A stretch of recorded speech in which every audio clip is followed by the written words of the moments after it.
You actually taking a shot on you and God. Because here's the deal. God, when he created all of you, all of us, he gave you a gift at birth. At birth, he gave it to you. The cool thing about God is he didn't hide it from you. He didn't put it on a mountain. He didn't put it under the water. He didn't hid it under no rock. He put it in you at birth. God never created a soul without giving them a gift. All of you are gifted at something. The problem is you keep wanting your gift to be what somebody else's gift is. That's a problem. If you ain't really an actor, why you acting? You just got to quit wanting your gift to be somebody else's gift. Identify your own gift because you already have it. Here's the way you identify your gift. Your gift is the thing that you do the absolute best with the least amount of effort. That is your God-given gift. That's it. You are still gifted with life and health and strength and integrity and ideas and concepts and creative potential. Oh my God, you are gifted. If you do not allow fear to rob you, fear perceptions, what will they think? What will they say? What will they do? How will they feel about me? The fear of misperceptions often robs us of the gifts that God came to give us. Gives you a gift. Instead of running toward it, our propensity is to run from it. Because after all, who knows what's in a gift given until it's unwrapped?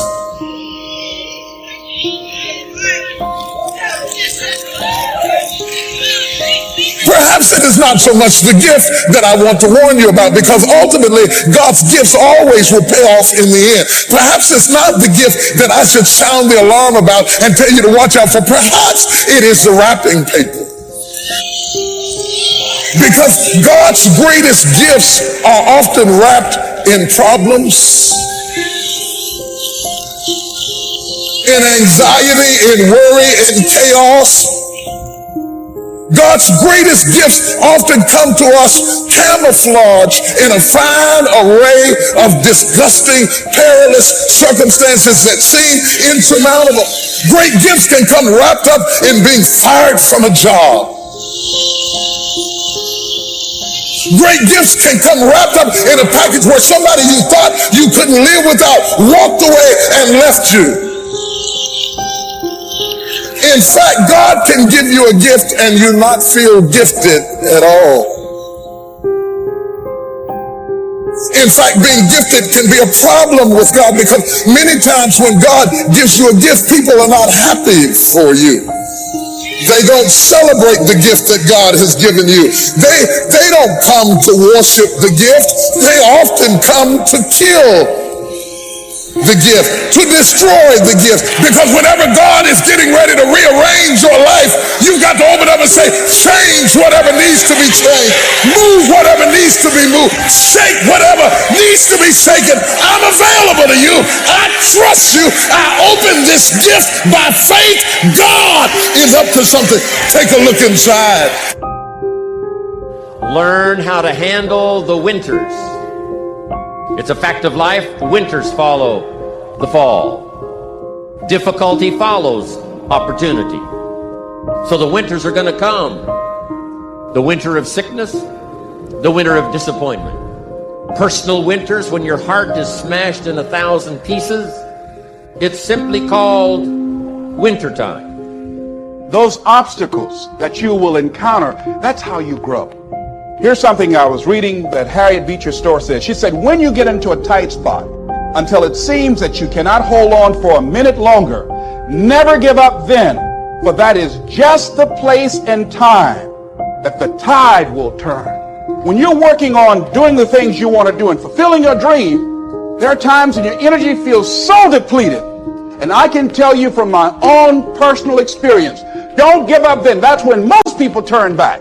No. If you've decided that this is what you want to do, you've got to become courageous just to face it and step forward.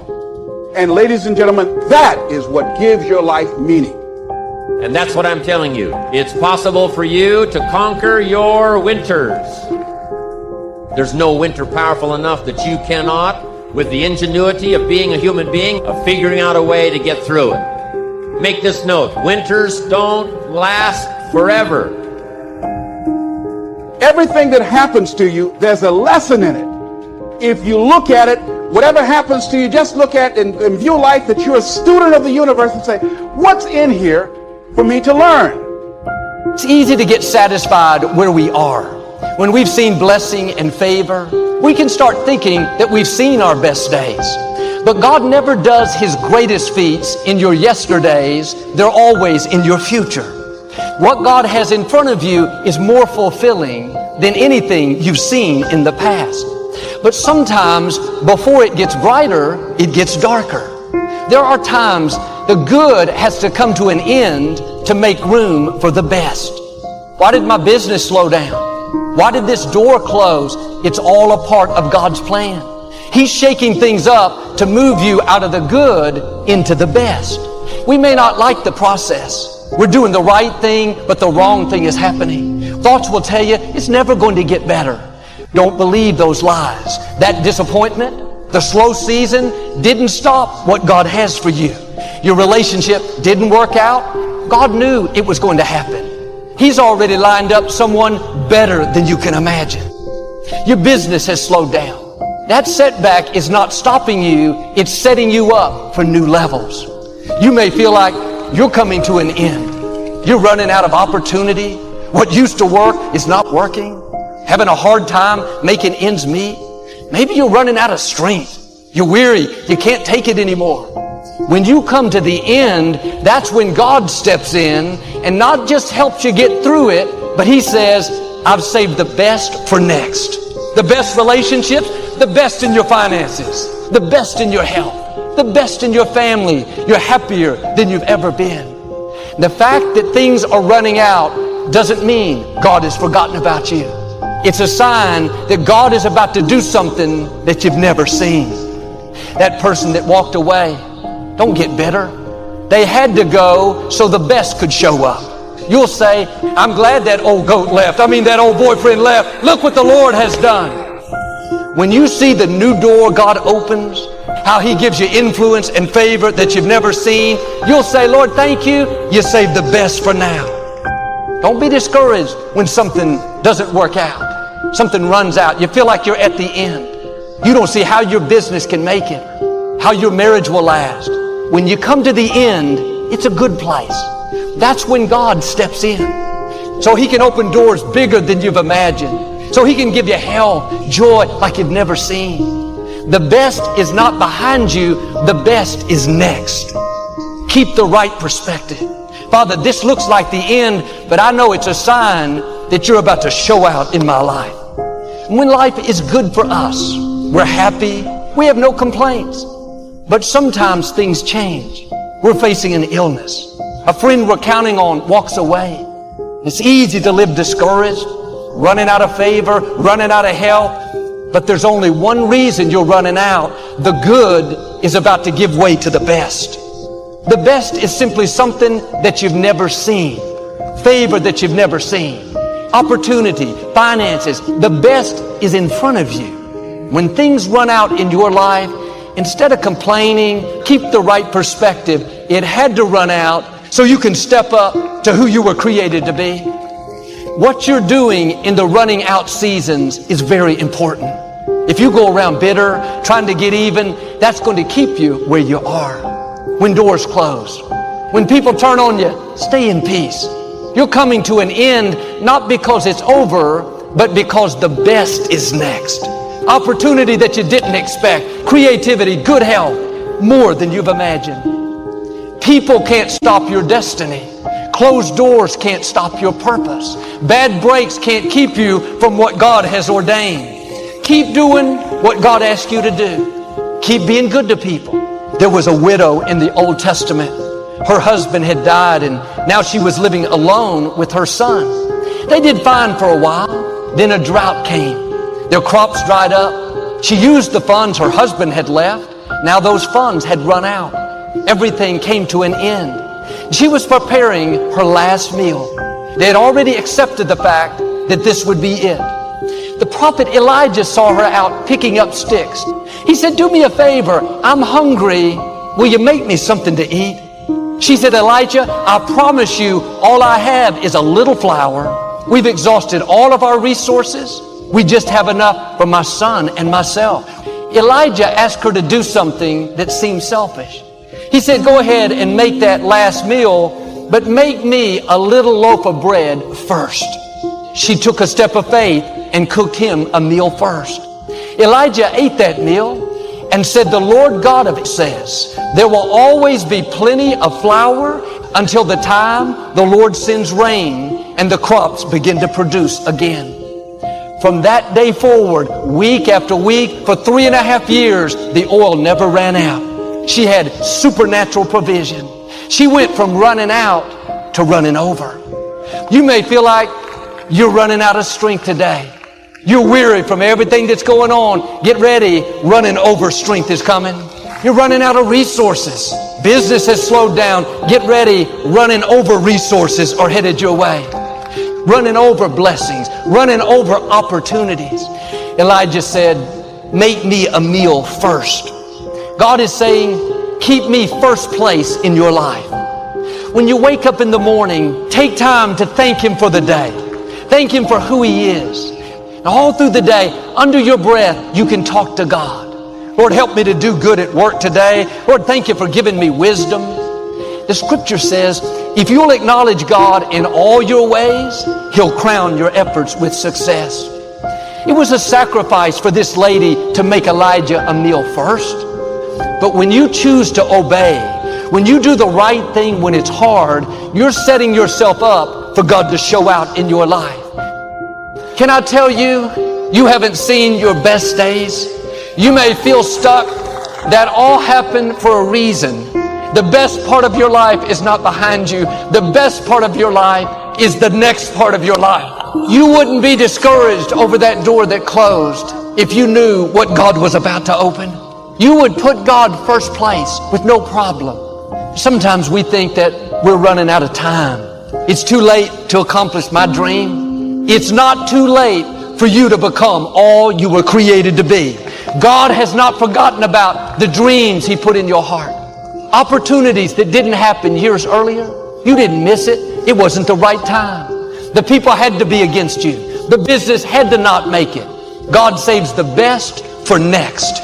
Because you keep God first place, you're going to go from running out to running over. Your latter days will be better than your former days. Get ready.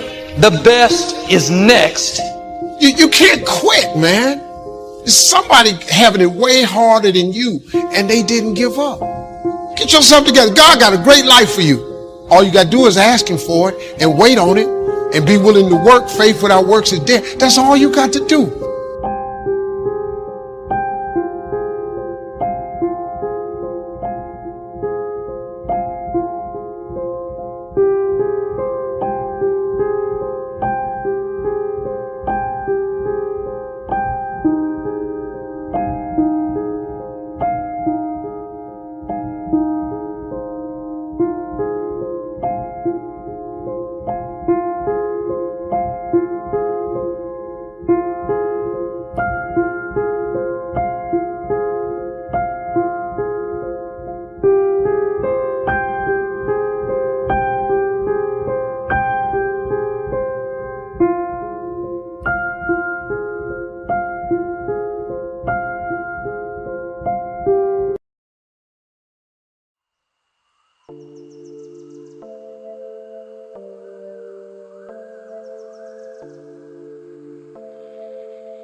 left is right. Chasing stars and holding you. I can't see the end, but we'll see it through.